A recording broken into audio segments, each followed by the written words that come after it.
To tonight's edition of What's Your Story? My name is Catherine Mwangi. We're here at the Nairobi Street Kitchen.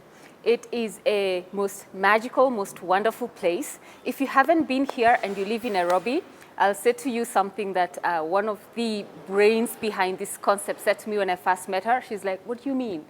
But you'll get to meet them. So it's an idea, an innovation, a creation that has two sisters behind it. Miss Alyssa Popat, she is the head of projects and foundation at Simba Corporation, and Miss Alyana Popat, she is the head of hospitalities, chief head of hospitality, I hope I said that right, for Simba Corporation. Welcome to the show, ladies. Thank you. We'll get to the Nairobi Street Kitchen and how this came about, because there's a lot happening here. And before we get there, let's get to know a little bit about you. So first, let's start with your role for Simba Corp as head of projects and foundation. What does that look like?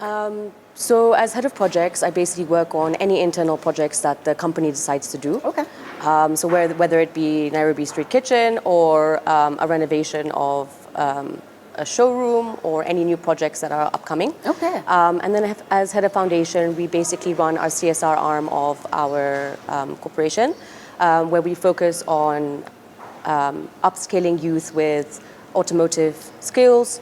We work with healthcare and various other things. Yeah. Being very modest, I see. But it's okay. By the time we're done with this conversation, we'll have gotten to share a little bit more.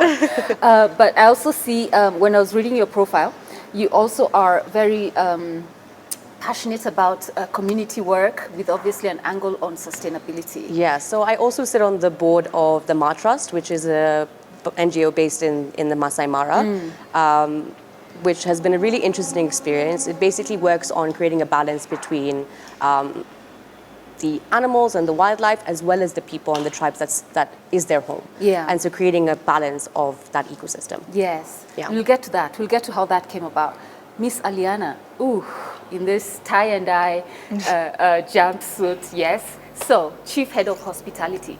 What does that look like? Yeah, so I've been in the role for a couple of months now. Okay. It's been interesting, but also pretty demanding, I must say.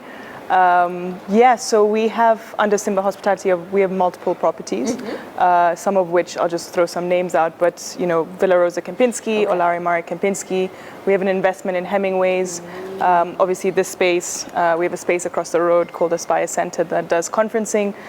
So basically, work with my team and manage all these properties, basically, and work hand in hand with the general managers or the managers of each one of these properties, basically. Okay. And then I also look at strategy and growth. So this year is a year that I believe is going to be strong for growth. And we want to look at sort of, opening up more concepts and, maybe putting up some hotels. We're in the strategic phase right now, basically. So more hotels. Yes. Hotels and restaurants, because I think within NSK, obviously we've figured out what's working for us and what's not. And there's some concepts that I would love to grow outside of this building, basically. Right. Yeah. Oh, wow. So before that, because then you said you've just been on this role for 6 months. What were you about? So I was the one below, which is general manager operations, basically. Okay. Yeah. So very similar. But I think my focus was very much on Nairobi Street Kitchen because it's relatively new and a lot of sort of thought and work needs to be put into the operation, but also into, the growth of the space as well. Right. So, and then I also have a wine business that's sort of part of the portfolio where we import Portuguese and Italian. Right. And hopefully South African soon. So let's see, yeah. Okay, well, so both of you are not busy enough. You decided you needed to do this mammoth, to invest in this. You just said, we need to do more. There's so much time, So how does this project come to life? And let's start with you, Alyssa, because you have a background in architecture, etc. There's this really swanky school in New York. It's at that level. Design. Yes. Yeah. So what was your attraction to just wanting to learn design? So, gosh, it actually is a little bit of a long story. Okay. So I started off with my university career, as you'd say, studying business at UBC in Vancouver, at a business school there. Then decided that it would be a nightmare to do business for 4 years of my life. And so, I know, that's like my father's worst nightmare. So he's like, what are you going to do? I was like, I've always wanted to do architecture, but I think I was a little bit afraid of it. So I basically decided to leave the school I was at and reapply to architecture schools around the world. So wait, hold up. So you left doing this- Vancouver. Yes. Yeah, so after 1 year, I decided I could not imagine myself doing this for 4 years. Oh, wow. Yeah. And your parents supported you in that decision? I think in the beginning they were a little bit shocked because they were like, but you know, it's business. Like, you need to know. Yeah. And I was like, no, I know, I can learn. Yeah. But I think my passion was just elsewhere. And then I eventually found it. I got into a school in Italy, in Florence. And about a week before I was going to Florence, I got into my dream school in New York. And so everything had already been set for Italy. So I went to Italy for 1 semester. Yeah. I deferred my application and then ended up finishing my architecture degree in New York. Yeah. So when you finally got to New York, did you feel like, no, wow, this is home. This is what I've always Yeah, wanted? I think so, yeah. And I think also it's the way in which they teach architecture, which is very different from the way that they teach other subjects or courses. And it's very much interactive, you know, it's learning how to question yourself, Right. and also be critical of yourself, I think, which is really important. And it was just a new way of learning and education that I'd never experienced before. Right. And it turned out that actually I thrived in that situation versus the business course I was in. Right. Yeah. And Alyana, you were the business girl. Yeah, I think I sort of just followed, I sort of was more inclined towards, I guess, the business side of things Yes. and the numbers and a little bit of creativity, obviously, here and there, because you have to consistently be creative in course. spaces like hospitality. Yeah. So yeah, it's sort of a balance of all, yeah. So how did this come about? How did you like sit and say, yo, we could actually do this? Like we could, no, yes, no, yes? Was there doubt? Was there like, yeah, let's do it? There was a lot of changes. Oh. Like, so from what the initial concept was, Okay. which was very simple actually, it was, we have this plot, let's get some containers or food trucks and just put them in there. Like put it in, I think the parking, there was a parking on that in the front. Okay. That's all we wanted to do, literally that simple. But then it evolved into like what you see now. So what are the containers for? The food. So it Oh. was like food containers and food trucks. Way more Yeah. simplified. Very like maybe 6 or something Basic. like that. Yeah. Very basic. Yeah, very basic. Yeah. Because we had the space. So actually, I think we were going to demolish the building and we were going to just put in some food trucks, and that was it. Like maybe some seating, Done. and then this happens. And then you have this Yeah. really incredible, I mean, when we met with you, I think the last time when you were showing us just what has gone into it. So could you just take us through that? Yeah, Yeah, I mean, sure. You can start. Yeah. So when we initially came to this building and we were like, okay, let's try and save a little bit of the building because we knew we wanted a little bit of like a rustic effect or feel of this building. Yes. So when we started to break all of these mezzanine down, we realized that actually if we wanted to put a roof on the ceiling, it would no longer support the building.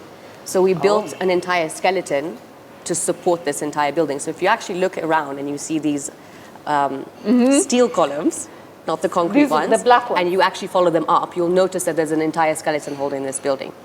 So now that we had this kind of like rustic effect and we're like, okay, we've actually kept like the history of this building, let's kind of keep on that same journey.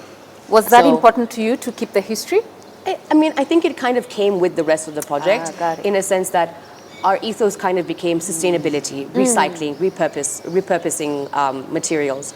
And so Nairobi has a massive waste management problem, as we know. Yes. And so part of like my aesthetic in terms of my design aesthetic is that I see value in garbage. Oh. In the sense that there's so much around us that we can use. Okay. And so when you actually walk around the space, you'll start to notice that all of the containers are reused and repurposed. All of the vehicles that you see are all recycled. All the wood that you see is also reclaimed wood. The oil drums are repurposed. The bathtubs in the bathrooms are Yes. repurposed. All the chairs on the corridor repurposed. The cassettes repurposed. Yeah. The doors, we try to reuse container doors instead of creating new doors. So everything kind of revolves around this thing of like, where can we find value in the trash that we have? And so that kind of became this element of this building of let's try and reuse the things that we have. And I think that was a very important aspect, that we want this building to be as much made in Kenya as possible, to show the excellence of Kenyan talent. Yeah. That's awesome. So where did you find this reused, repurposed, things to reuse and repurpose? Like when you go to the bathroom, you see this is it a bathtub? And you're like, huh? Even the cassettes she spoke about, and we'll take a tour and we'll just see again. But where did you find them? Well, to be honest, that was Alyssa who was looking for it. Like, She drove I everywhere. just drove. Basically. No. I just drove Literally. and drove for hours and days and just hunted and hunted and hunted until I just found what I could find. Where do you know where to go? I mean, there's everywhere. I mean, if you really go around Nairobi, there's things everywhere. Like, so those bathtubs actually, so you know Spring Valley? Yeah. You know, on the side of the road? Yes. There. So that's where the bathtubs are from. Yeah. And then for the bathroom sinks, I went to Kikomba and I found this guy who's a metal beater. And he basically beated metal to create the sink, for example. So there's talent everywhere. You just have to look for it. Right. So the changes that you spoke to Alyana, like it kept changing, kept changing. Yeah. So from what she said, what was here and, Yeah. you know, demolished or rather preserved some of it. So what other changes did you have to go through? And also working as sisters. Yeah. Because you find, yes, when it comes to family, yes, you're close-knit, and but it comes to now we are creating something together that you're both responsible for. Maybe you can't run to mom or dad to say, oh, Alyssa did this, she said this. What, did you have that kind of drama? Did we? I don't even think so. I mean, we had to work very, obviously, professionally because it was not just us, right? We had our team.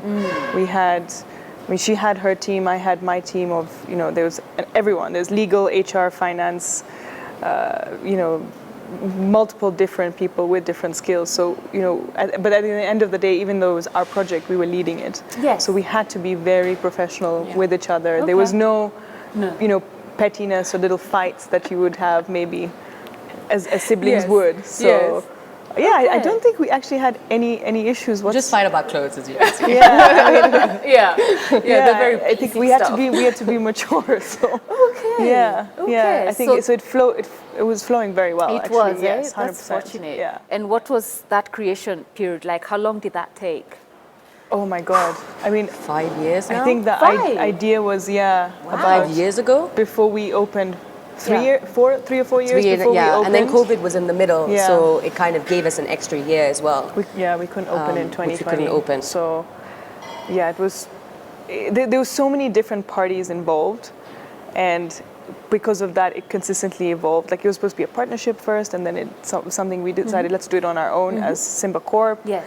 And that gave us the flexibility to be more creative and to do something a little bit more like sort of aligned with our vision, which was very helpful actually. So yeah, it was lots of different brains in the process. That basically. took 4 years, eh? About, I would say, yeah. So we cannot underestimate the value of time when it comes to such an innovation in this city, right? Like, you know, because people will go in there, they have the investment, they have maybe the ideas, the people to work, but it's not just that. So being the business mind, what else goes into putting this together that we may not see from the outside looking in? Like before anything happened on this space, we had to put a business plan together, right? So we put a business plan together and we said we want to do this, right? This is what it looks like in terms of numbers. This is what our return is. Like we had to go into that detail, obviously, and we have a professional board with non-executive board members. So we went, we presented, then we started sort of going into, once they approved it, then we started taking it to the next level, basically, right? Putting a team together, working with, you know, different people around the world to help us with, you know, a couple of things, basically. And then looking at the capital that needs to be put into it. There's so many things around it, so, yeah.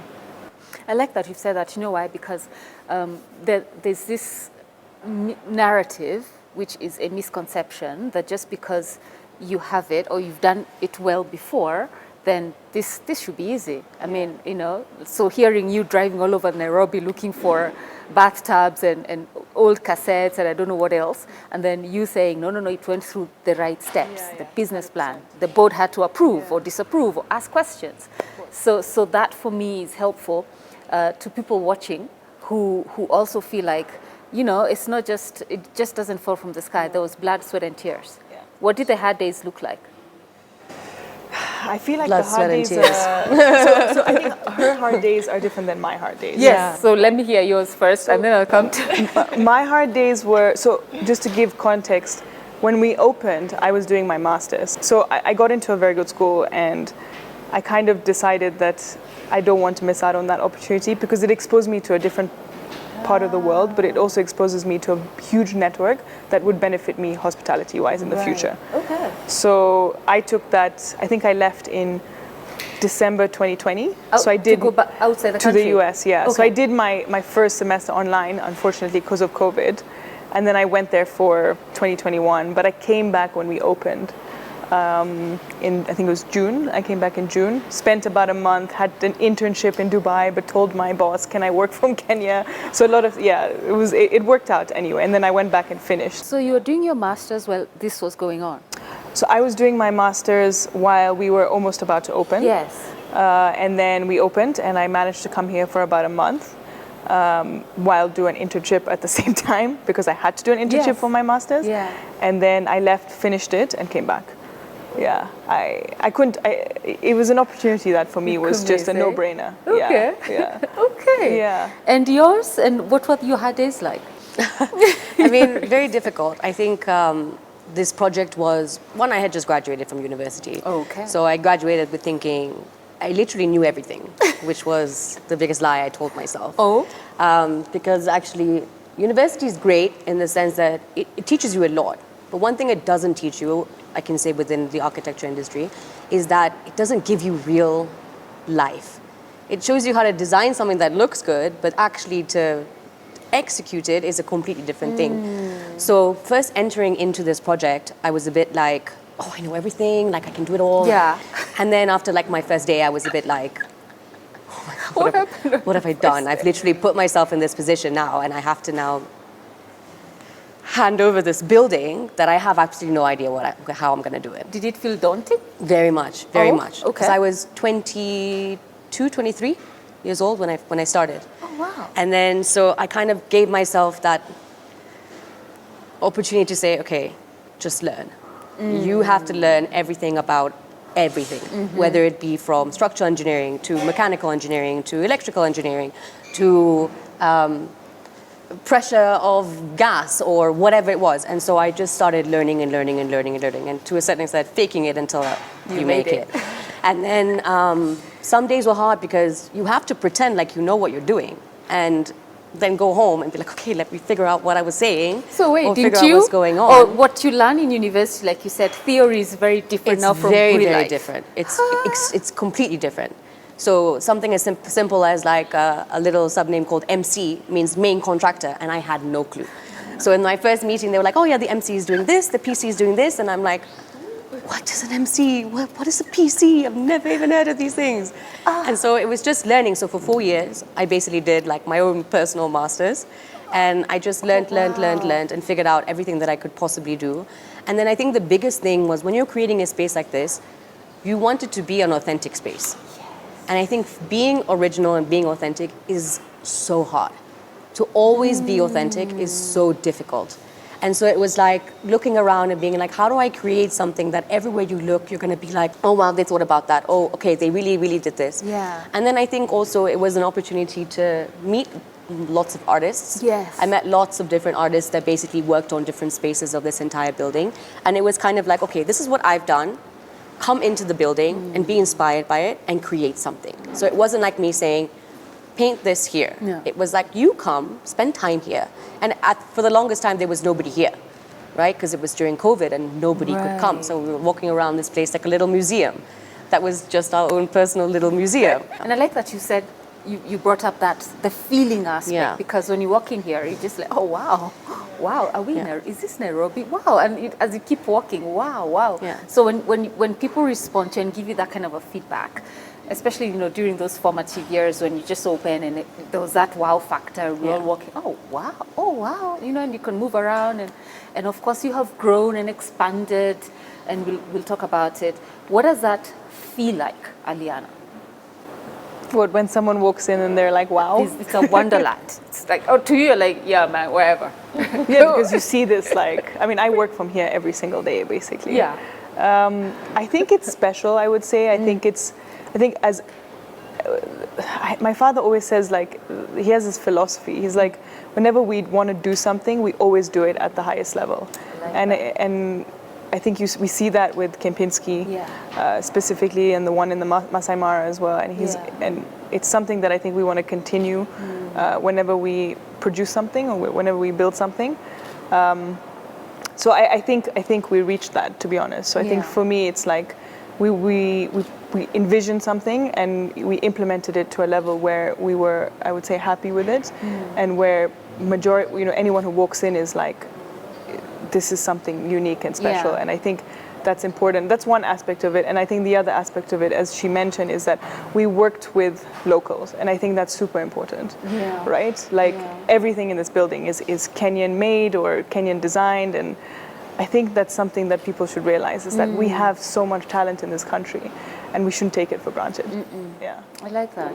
Okay, so we'll take a quick break. Very short commercial break. We come back and get to know what exactly is here. So, because to me, like, if I come here, I'll start from one cuisine all the way to the other, and maybe buy something to wear on my way out and some takeaway. So we'll come and just break it down. What exactly is here? Then, if you haven't been here, then you make a point of perhaps, just creating time in your calendar to come visit. Because for me, I'll say to you, like she said, I walked in here that time when I met you, Alyana, and I was like, oh wow. And then Alyana said, huh? You haven't been here? And I was so embarrassed. I say that to everyone who hasn't been here. I say, what? Yeah, exactly. And I'm like, okay, I'm sorry, I shouldn't have said that. But we'll be back after the break. Don't go too far. What are some of the values your parents instilled in you growing up, especially where people are concerned? I think one of the main ones is just being humble, like being, accessible to everybody. I think that's, and being able to have conversations with different people. I think that's very important. You should treat everyone the same, like regardless of background or status or anything like that. He always says this, actually, and he still says it. It's quite funny. He says hard work never killed anyone. I don't necessarily 100% agree with that, because it probably has. I think what they've created together, and I think the way that they raised us as children, is that the world is so much bigger than we are.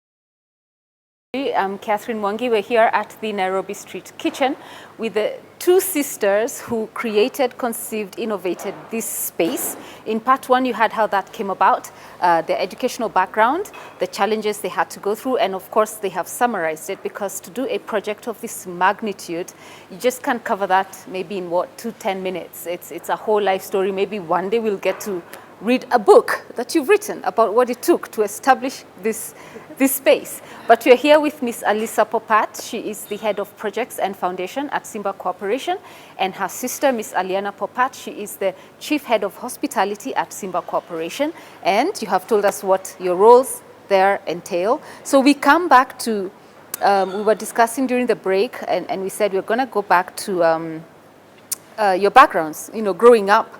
I learned during the break something. It's not my story to share, but if they want to share, they will. But what was it like growing up? First of all, how many siblings are you, Alyana? We're 3. Okay. So we have a younger brother, actually, who's based in Lisbon. So he works in Lisbon, yes. So you're the firstborn? I am, yes. So first, second, and then third. Third. Okay. And growing up, what was that like? Growing up in a business family, especially, so when your parents were starting up their businesses. So we were born in Lisbon, Alyssa and I. My brother was born here. And then we lived there for, I lived there for about almost 3 years, her a little bit less because she's younger. And then my family moved back to Kenya because my dad's family were from Nairobi. Okay. So he was part of the business. I think he was head of finance at the time, and he was in his own family. It was his own family business, so with his brother and his father. So we were exposed to, certain different events. It was a motor car business, so there was no hospitality aspect at all at that point.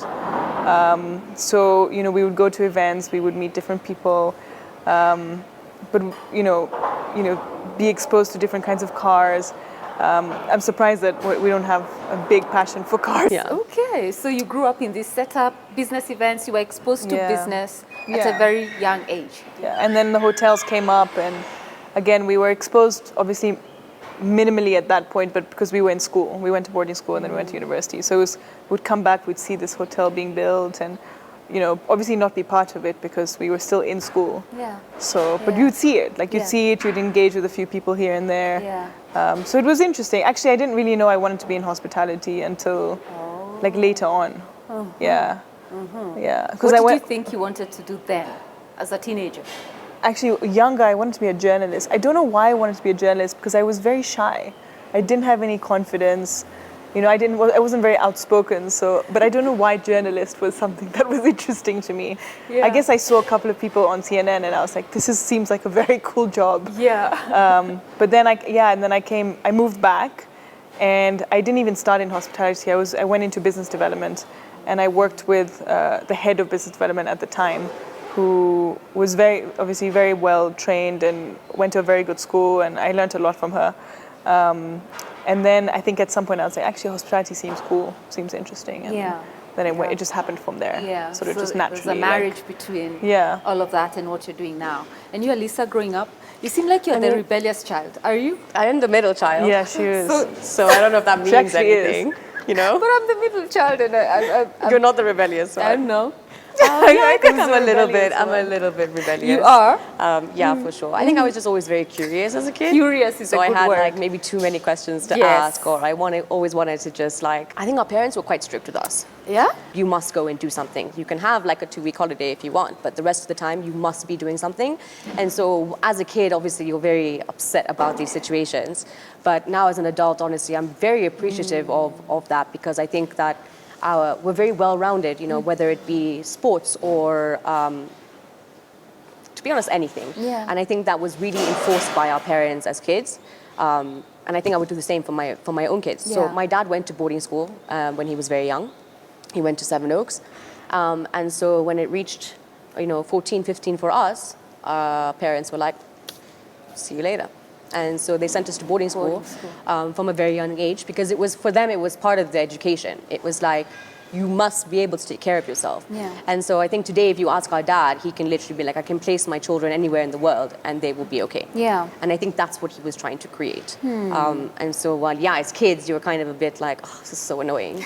But as an adult, honestly, I would have done nothing differently. Yeah. Yeah. What are some of the values your parents instilled in you growing up, especially where people are concerned? Yeah. I think one of the main ones is just being humble, like humility. I think that's obviously, as Alyssa mentioned, we've come from a very privileged background. We're aware of it. But, being humble, being able to work with different people, obviously respecting those people, not showing too much what you have, just being accessible to everybody. Yes. I think that's, being able to have conversations with different people. I think that's very important. You should treat everyone the same, like Yes. regardless of background or status or anything like that. And he does that. He does that as a leader in the company, and I guess we learn from it by just observing. And I think that's very important.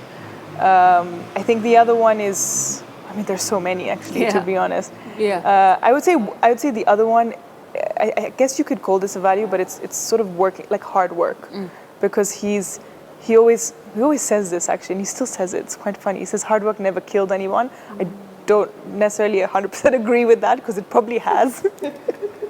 But like he always pushes and says, he expects us to work hard. He expects us to deliver. It's he's come from a background that's very much, he's been pushed himself, and he's had to work hard to get where he is today. And he makes sure that the three of us follow that sort of path and that route, and that's very, very key for us. Yeah. And then I would say one more thing, sorry. There's Yes, many, but yes. I think patience is something that's also very key. You have to work with so many different people. You are always put into very difficult situations, but I think being patient can get you very far in life, actually. Yeah. That's beautiful. Yeah. Alyssa, you want to add to that? Those are pretty good ones as well. Yes, they are. I think what they've created together, and I think the way that they raised us as children, is that the world is so much bigger than we are. And I think that's a really important thing, is that actually we're very small in this world and in this life. And I think when you realize that there's so much more than just you in your own kind of like sphere of the world, I think it's really important to say we're not the most important people. Oh, sorry. We're not the most important people. And having empathy, I think, is another really key one, that is having empathy for people who have different circumstances than you. One of the things I can mention about my mom is that I think my passion for our foundation and the CSR part of our business actually came from my mom and my grandmother. They started this from the beginning. Okay. And so they actually used to take us out of school to go and do these charity events and, go to Mathare, to the hospitals and go and feed people, cook ourselves and feed people. So we've been doing this since we were children. And it's something I think it's become very impactful to my life. And I think that's where I eventually want to end up, is in that area space, yeah. where it's like focusing on people that are not. We're very privileged and very lucky. And sometimes you feel as if it's too much. And so it's like, what can I do to give back? And I feel like that's something that's been put in our head as kids. And I think we want to continue to do for the rest of our lives. 100%. That's like super grounded and anchored. No, seriously. Because I like that you're aware of what you have, the abundance that's in your life, and that you want to share and give other people. Yeah. Wow, so your family was pretty close-knit from what I gather. Yeah. So close-knit family. So being born in Lisbon means you are living there, of course. For a few years. But we're there every year. We have a business there as well. Okay. Which our brother as well. So he, I guess, was inspired by one of us and decided to open his company in Lisbon, which initially started as dark kitchens. So he had concepts where he would basically have a dark kitchen, and then you can order on an online platform like Uber Eats or Glovo, for example. What's a dark kitchen? So it's basically a kitchen, a restaurant that has no front face, so no guest access. So it's just the food coming out of a kitchen, and it's sent straight to your home. Okay. And then through that, he basically decided that he wanted to start physical restaurants.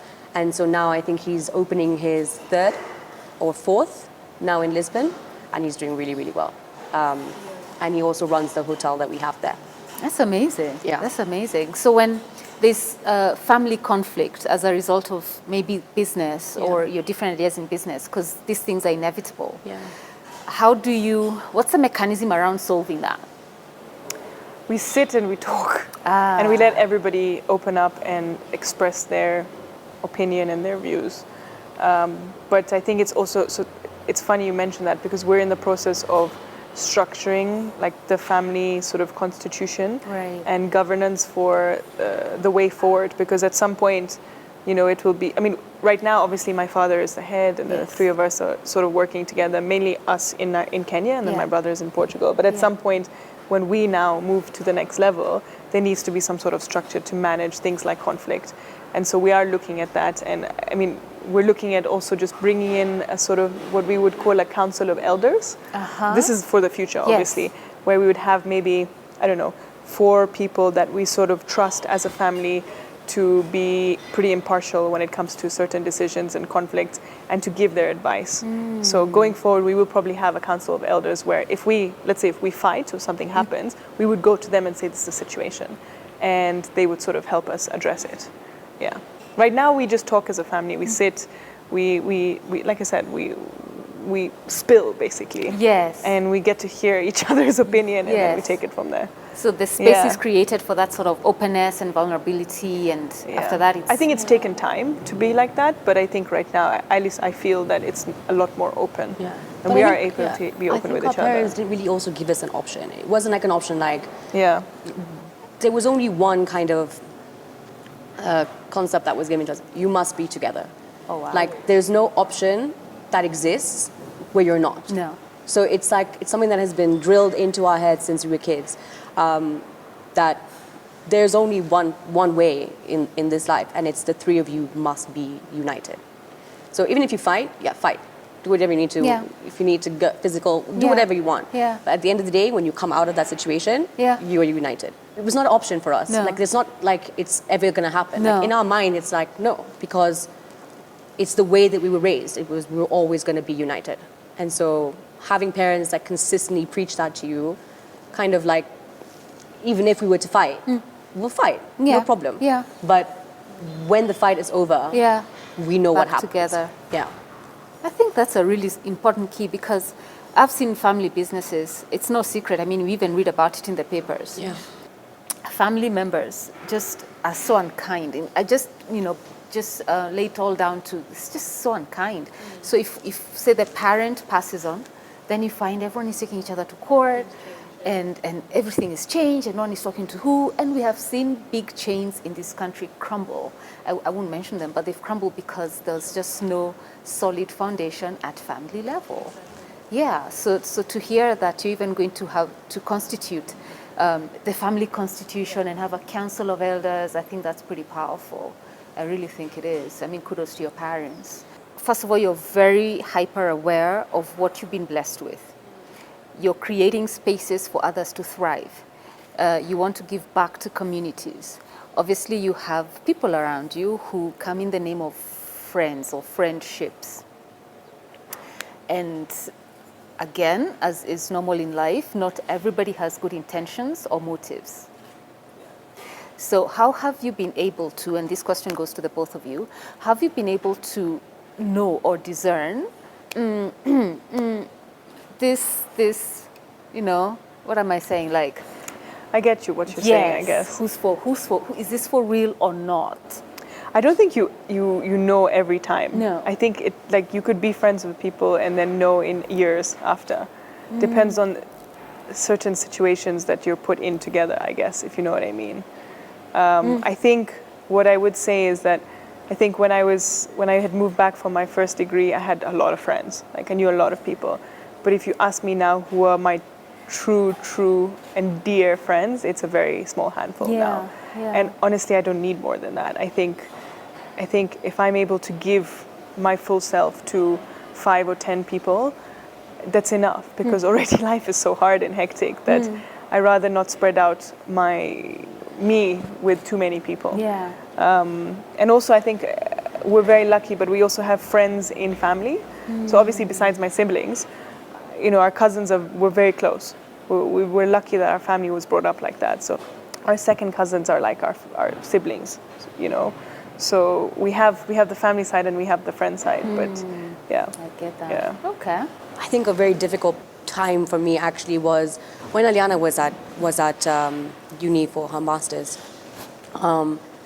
So my background is in construction, right? And so I'm used to being a little bit rough on the edges, and being on site is difficult. You're dirty, you're this, you're that. You have to shout, you have to scream, you have to do all these kinds of things. And then when Alyana was not here, kind of had to put my hospitality hat on, which I had never worn before. And then being in that experience when we opened NSK was a little bit shocking. And I think the shocking part was that, one, you realize you can't please everybody. And then people are angry about something in their life. Okay. And they're always going to take it out They on project, you. And so I think sometimes it's not even like that, it's not like trustworthy or whatever. It's just like people are dealing with their own things all the time. And so sometimes they may react in a specific way to you that may be not very nice or a bit offensive to you.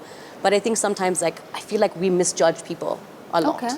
And I find that, I don't know if it's a good thing or not, but I'm a very trusting person, so I'll trust you until I don't, or until you give me a reason not to. Where I think, I don't even know how to explain this, but it was difficult because we blew up on Twitter, and you started receiving all of these comments and all of this hate, which was unnecessary, I think, and I think it was only because we blew up like crazy.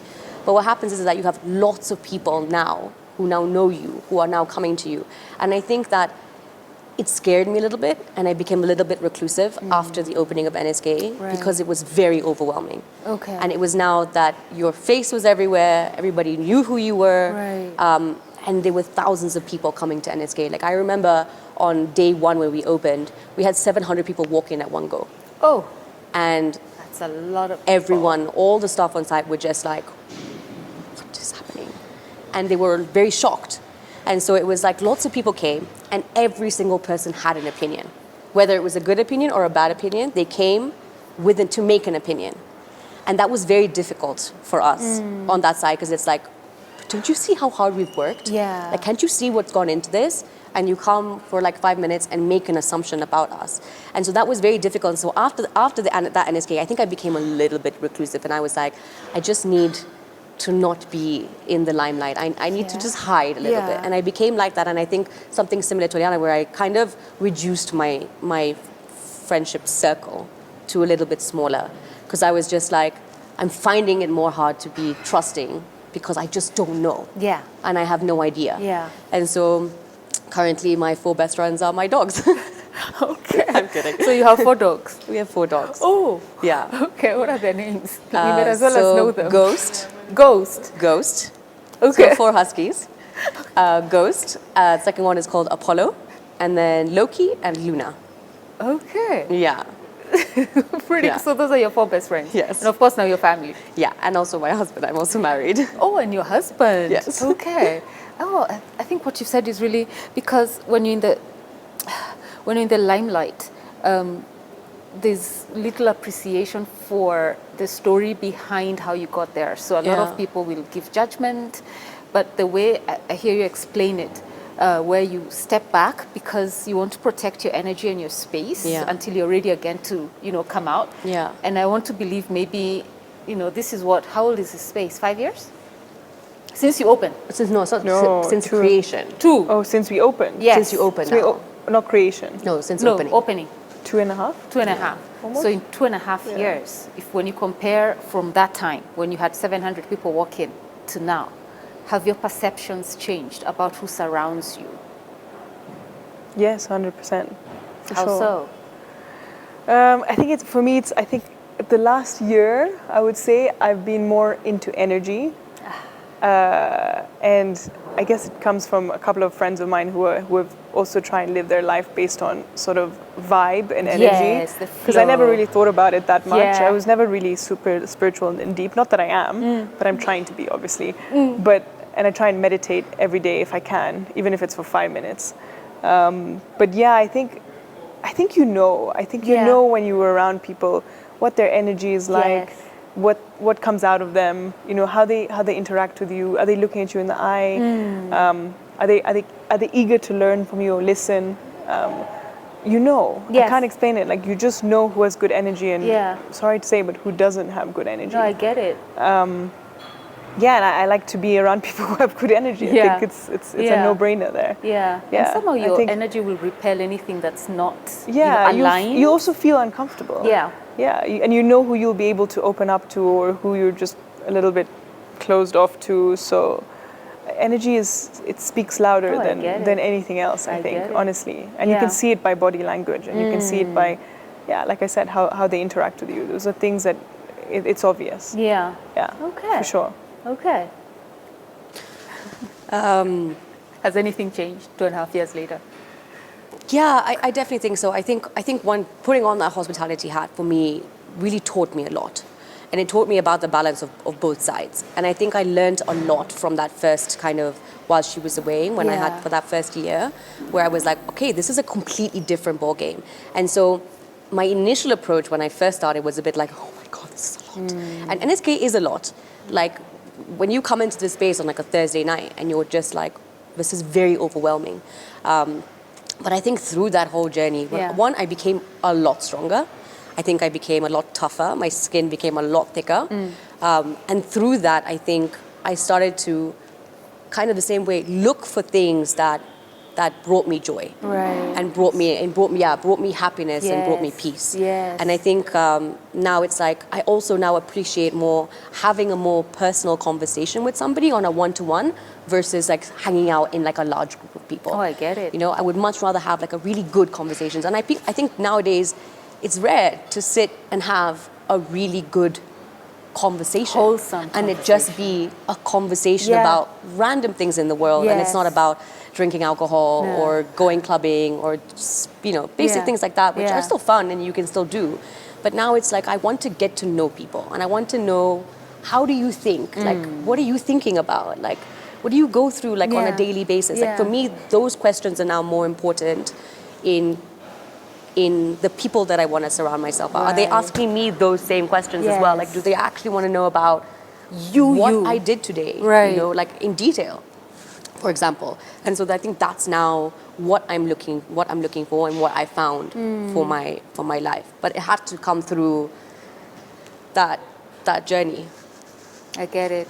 Yeah. I get it. Look, we've run out of time for this one episode, but we will continue because then it looks like we'll have 2 shows because we have to show people what's here. So, you know, we'll be talking about there's all of this innovation, creativity, took this long. I just learned this is called something. Column. See, I even forgot. This is a column. So we wrap it up for tonight, and then next week we get to now tell the stories and perhaps look at the little specificities like this little van.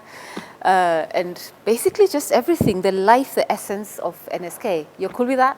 Sounds good. Perfect. So we say goodbye. This continues next week because this story, and I love just how we've gone here, because people get to make the assumption that because you just have it all together, or so it seems, then there's nothing else around it or behind it. But I can appreciate that, you know, they've shared about their family, their brother, the values from their parents, and now we get to see what is the Nairobi Street Kitchen, but that comes to us next week, same time, that's Wednesday, 8 p.m. here on KTN Home. So from us here, that's Miss Alyana and Miss Alyssa.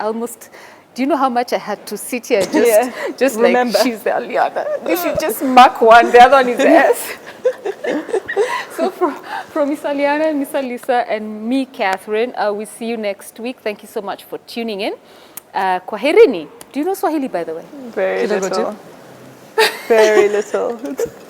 Okay, we'll see. Next put week, that maybe we on. may do this in Swahili. Who knows? As you're taking me around here, okay, so this was from Adara and whatever. Yeah, okay, cool.